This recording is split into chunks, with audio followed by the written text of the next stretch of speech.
በጎጃም ቀጠና ሻለቃ ዝናቡ ልንገሮ በቀጠናው ያሉ የፋኖ ሻለቃዎችን በማስተሳሰርና በመምራት ታላቅ ድል ማስመዝገቡ ተነገረ። በዛሬው ዕለት በርካታ ጀነራሎችንና ኮሎኔሎችን አሰልፎ በዙ 23 እና በመርፍ እንዲሁም ከላይ በድሮ በመታገዝ ከደንበጫ ወደ ገይላ እንዲሁም ደጎጽዮን እና ስናን ወረዳ ዙሪያው ያካለለ ከባድ ውጊያ የከፈተው ያገዛዙ ጦር እጅግ በርካታ ቁሳዊና ሰብአዊ ጉዳት ማስተናገዱ ነው የተሰማው። በሌላ በኩል ሌሊቱን በደሴ ዙሪያ ፋኖ ባደረገው ማጥቃት በርካታ ያገዛዙ ወታደሮች ሲደመሰሱ ከ20 በላይ የሚሆኑት ደግሞ ወደ ደሴ ሆስፒታል መላካቸው ታውቋል።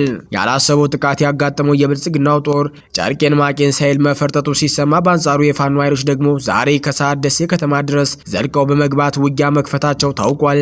በሸዋ ቀጠና የፋኖን ትግል ከርቶ ለአገዛዙ ሲላላክና መረጃ በማቀበል ቀላል የማይባሉ የፋኖ ሻለቃ መሪዎችን ሲያስገድል የነበረው አቶ ተስፋዬ ጌታቸው የተባለ ግለሰብ ዛሬ ጠዋት በደብረ ብርሃን ከተማ በጀግኖቹ የማያዳግም እርምጃ እንደተወሰደበት ተሰምቷል።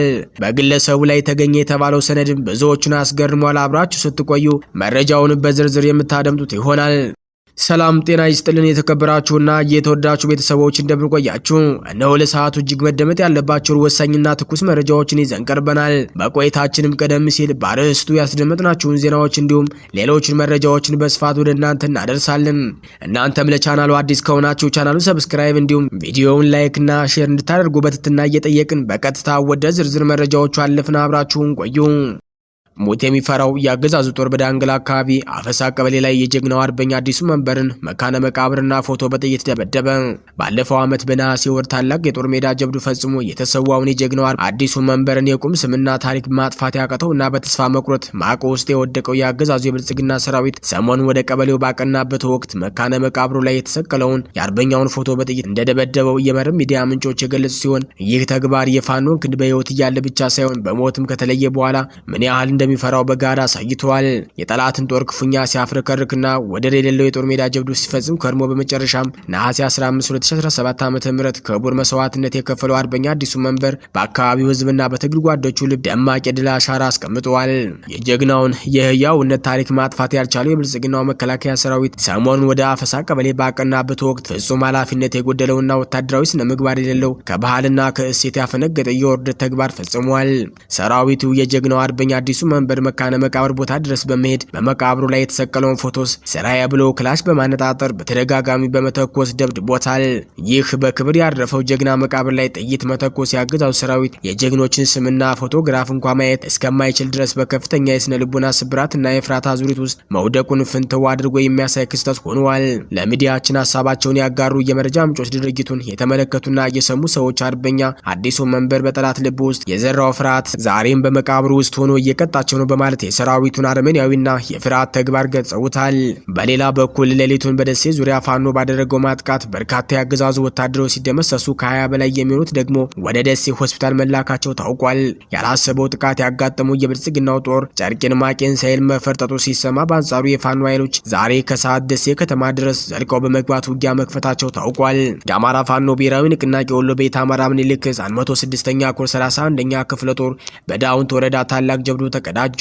የክፍለ ጦር አቃኜ ባደረገችው የደፈጣ ውጊያ ያገዛዙ ሰራዊት 09 ቀበሌ ጉደር በተባለ ቦታ ላይ ጥምር ሰራዊቱ በርካታ ሙትና ቁስለኛ ሲደረግ ሌሊቱን የዳውንት ወረዳ ጤና ጣቢያ አልጋዎች ባገዛዙ ቁስለኛ ሙት ሰራዊት ተጨናንቀው ያደሩ ሲሆን ጠላት ላይ በሁለት ባስከፍተኛ ቁስለኞች ተጭነው ወደ ደሴ ሆስፒታል ተወስደዋል። የአማራን ህዝብ ሊጨፈጭፍ ወደ አማራ ክልል በባዕድን ፊት አውራሪነት የገባው ያገዛዙ ጥምር ሰራዊት በ31ኛ ክፍለ ጦር አናብስ ፋኖች ወደ ሲወት ተሸኝቷል። በመጨረሻም የጓዶቻቸውን አስክሬን ለማውጣት ሲጎትቱ የነበሩ የጠላት የሰራዊት አባላት ባልሞ ተኳሽ ፋኖቹ ቅንድባቸውን ተብለሙት ተደርገዋል። መዳረሻው ድልና ነጻነት የሆነው የአማራ ህዝብ የህልውና ተጋድሎ ይቀጥላል ሲል መረጃውን የ106ኛ ኮር ሚዲያና ኮሙኒኬሽን መምሪያ አድርሰዋል። በጎጃም ቀጠና ሻለቃ ዝናቡ በቀጠናው ያሉ የፋኖ ሻለቃዎችን በማስተሳሰርና በመምራት ታላቅ ድል ማስመዝገቡ ተነግሯል። በዛሬው ዕለት በርካታ ጀነራሎችንና ኮሎኔሎችን አሰልፎ በዙ 23 እና በመድፍ እንዲሁም ከላይ በድሮን በመታገዝ ከደንበጫ ወደ ገይላ እንዲሁም ደጎጽዮን እና ምስናን ወረዳ ዙሪያ ያካለለ ከባድ ውጊያ የከፈተው ያገዛዙ ጦር እጅግ በርካታ ቁሳዊና ሰብአዊ ጉዳት ማስተናገዱ ነው የተሰማው። የአማራ ፋኖ ብሔራዊ ንቅናቄ ቴዎድሮስ 201ኛ ኮር 54ኛ ክፍለ ጦር የመዝገቡ ዋለልይ ሻለቃና የ109ኛ ኮር 99ኛ ክፍለ ጦር ኢንጂነር ክበር ተመስገን ሻለቃ ጮቄ ላይ ጠላትን በልኩ እያናገሩት መሆናቸው ተሰማ። ከስናን ወረዳ ወደ ጮቄ የሚንቀሳቀሰውን ጠላት 206ኛ ኮር 24ኛ ክፍለ ጦር ስናን አባጅሜ ሻለቃ እጅ በእጅ በቦምብ እያጨማለቁት ይገኛሉ። በርካታ ጀነራሎችና ኮሎኔሎችን አሰልፈው ከደንበጫ ወደ ገሊላና ከደጎ ጽዮን ወደ አልማ የሚንቀሳቀሰው ኃይል ከስናን ወረዳ ወደ መስታየት የሚንቀሳቀሰው ጠላት ሰብአዊና ቁሳዊ ኪሳራን እያስተናገደ ነው። ከዙ 23 እስከ መድፍና ድሮን ቢያሰልፍም ጠላት ሬሳውን በየጫካው እያንጠባጠበ ነው። በውር ድንብር የሚተኩሰው ከባድ መሳሪያም ንጹሃንን እየጨፈጨፈ ቀጥሏል። የአማራ ህዝብ በዚህ አረመናዊ ስርዓት ዋጋ እየከፈለ ነው። የዓለም አቀፍ ማህበረሰብ እየጠፋ ላለው ህዝብ ትኩረት ሊሰጠው ይገባል ሲሉ የቴዎድሮስ ህዝብ ግንኙነት መምሪያ አስታውቋል።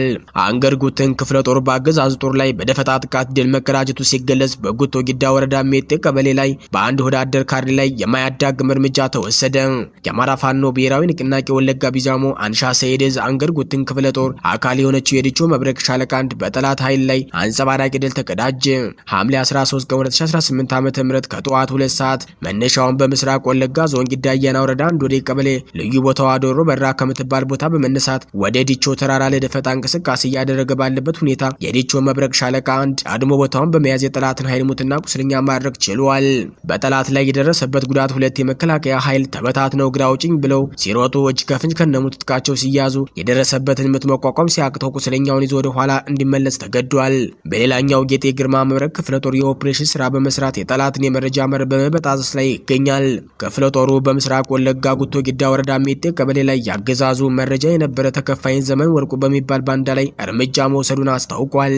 ግለሰቡ በተደጋጋሚ በክፍለ ጦሩ ማስጠንቀቂያና ምክር ቢሰጠውም ባለመስማቱ በብሶት ሻለቃ የቅኝት ቡድን አማካኝነት ዘልቆ በመግባት እስከ ወዳኛው ሊሰናበት እንደቻለ የክፍለ ጦሩ ሪፖርተር ከግንባር በላከው መረጃ አመላክቷል።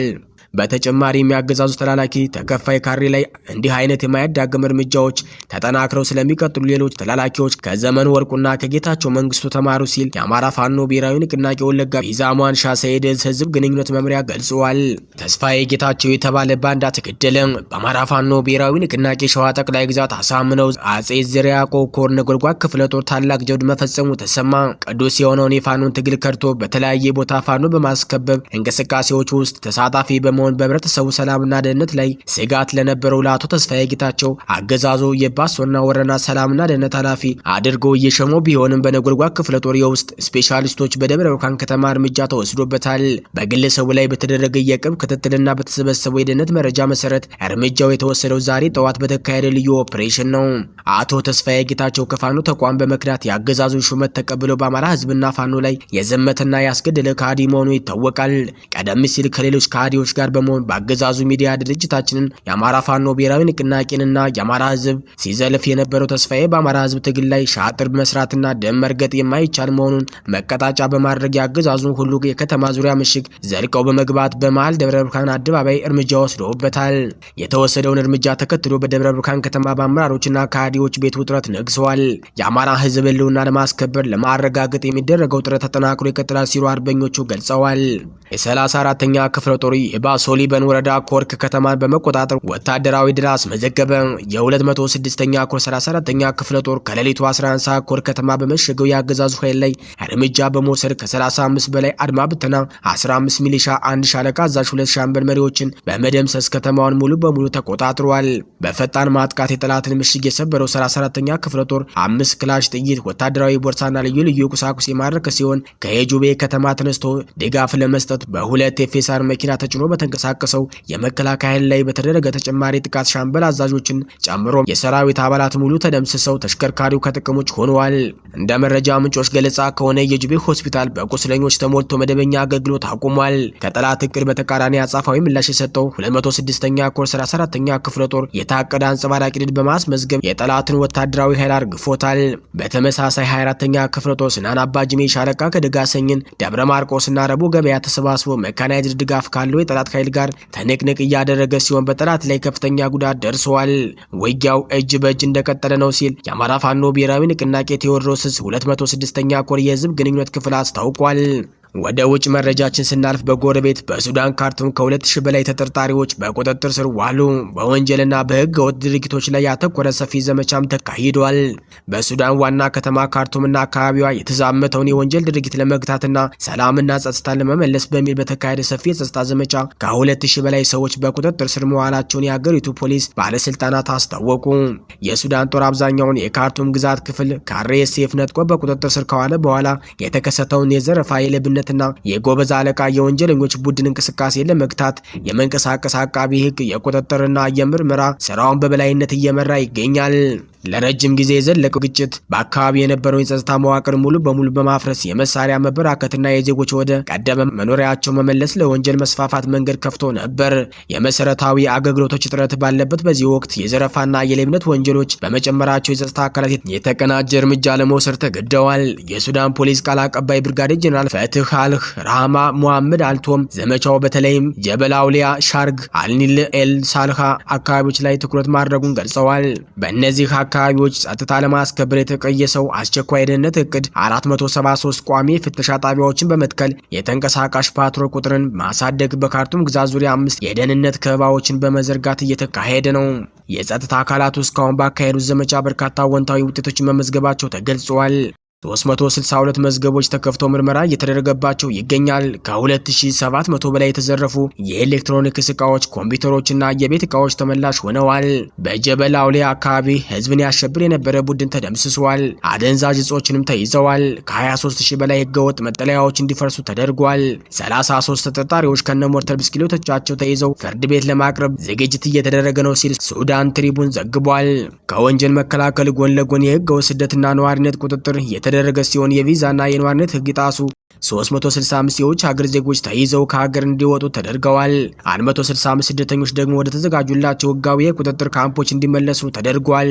ይህ ሰፊ ዘመቻ በካርቱም ከተማ አስተማማኝ ሰላም እስኪሰፍንና መደበኛ የህዝብ እንቅስቃሴ እስኪመለስ ድረስ ተጠናክሮ እንደሚቀጥል የፖሊስ ባለስልጣናት አስታውቀዋል። በአብይ አህመድ የሚደገፈው አርኤስኤፍ በሱዳን መደበኛ ሰራዊት የበላይነት ተወስዶበት ከሀገር እየሸሸ መሆኑን ተከትሎ በካርቱምና በርካታ ቦታዎች ላይ በዚህ ቡድን የተደራጁ ዘራፊዎች ላይ የማጽዳት ስራ እየተሰራ ነው ተብሏል። የተከበራችሁ አድማጭ ተመልካቾቻችን የዕለቱ አበይት ዜናዎች እስካሁኖቹ ነበሩ። በሌላ የዜና ሰዓት እስከምንገናኝ ጤና ይስጥልኝ።